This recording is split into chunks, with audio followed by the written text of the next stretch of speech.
आज़ादी के जश्न को बनाते हुए 15 अगस्त 2023 को दिल्ली एनसीआर में माई प्रेशियस लाइफ और जीडीएमआर फाउंडेशन ने live in triumph fashion show organise किया और इस साल डोमेस्टिक वायलेंस यानी घरेलू हिंसा के प्रति आवाज उठाकर विजय में जीने का संदेश दिया गया। माई प्रेशियस लाइफ की फाउंडर पास्टर अनुराधा दास ने सीबीएन इंडिया न्यूज से बात कर इसके उद्देश्य के बारे में बताया। Fashion is a catch for everybody, वो सब पसंद करते हैं। हम अगर खाली बुलाएंगे लोगों को कि चलो let's discuss about domestic violence, it will not be very attractive. So we added fashion into it, pageant into it, so that when we sit and talk about the domestic violence, the people who are here and those who will watch us later, they can have a concept clear, have their concept clear about not to suffer silently, but at the same time we want to promote marriage. We do not want people to be discouraged about marriage. मशहूर TV actress Sudha Chandran और model Dinesh Mohan ने इस event में शामिल होकर इस नेक उद्देश्य के प्रति अवेयरनेस क्रिएट किया।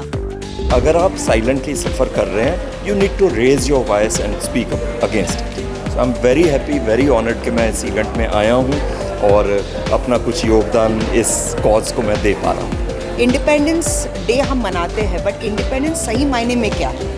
इन सारी चीज़ों से हमें छुटकारा मिलना चाहिए, इंडिपेंडेंस मिलना चाहिए, जिसके लिए हम सब अगर प्रयास नहीं करेंगे तो बहुत ही मुश्किल होगा। It's my privilege and honour कि मैं यहाँ हूँ और मैंने उन लोगों को भी अवार्ड्स दिए जो अपने कंफर्ट जोन से बाहर निकल कर कुछ नया एक्सपेरिमेंट कर रहे हैं। I always love woman who dream big और उसे साकार करने के लिए वो अपने घर के दहलीज लांग कर, बहुत हिम्मत चाहिए। रैंप पे चलना is not easy. So I am very happy and very proud of this fact. Reports के अनुसार लाखों की तादाद में महिलाएं घरेलू हिंसा का शिकार होती हैं और पैंडेमिक के दौरान इसमें वृद्धि देखी गई। इस फैशन शो में डोमेस्टिक अब्यूज सर्वाइवर्स ने वॉरियर कैटेगरी में रैंप वॉक किया और उन्हीं में से एक है doctor Neha Gupta. So if there is anything which happens bad in our lives, we have to overcome it by keeping faith and working hard towards the best.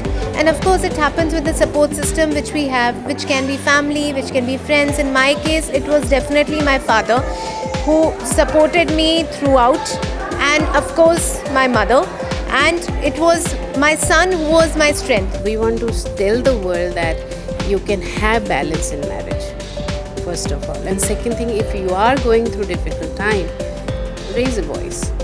We are there for you. They can come and talk to us and we can set up counseling.